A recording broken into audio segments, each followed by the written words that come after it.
আমাৰ কেবিনেটত কেইবাটাও গুৰুত্বপূৰ্ণ সিদ্ধান্ত গ্ৰহণ কৰা হয়।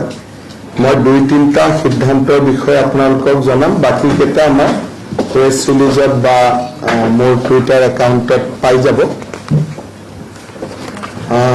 প্ৰথম আজি আমাৰ কেবিনেটত আপোনালোকে জানে যে বহুদিনৰ আগৰ পৰা আমি এটা কথা গুৰুত্ব আৰোপ কৰি আছিলোঁ যে অসমৰ গাঁও, নগৰ, চহৰ বা জিলাসমূহৰ নামসমূহ বৰ্তমানৰ যিটো পৰিৱেশত আছে তাৰ পৰিৱৰ্তে ঐতিহ্যৰ চানেকি বা কিবা পৰম্পৰা বা সুন্দৰ আধুনিক অসমীয়া নাম যিবিলাক অলপমান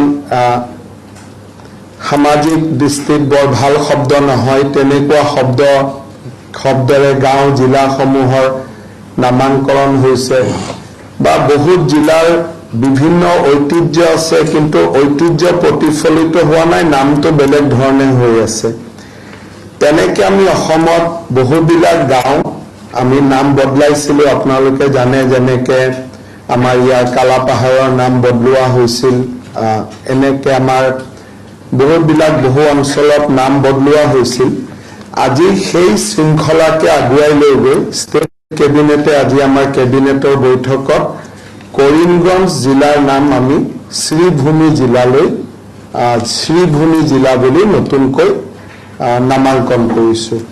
এতিয়াৰ পৰা কৰিমগঞ্জ জিলা শ্ৰীভূমি জিলা হিচাপে নামাংকিত হ'ব আৰু আজি কেবিনেটে তাৰ ওপৰত আমাৰ সিদ্ধান্ত গ্ৰহণ কৰিছে।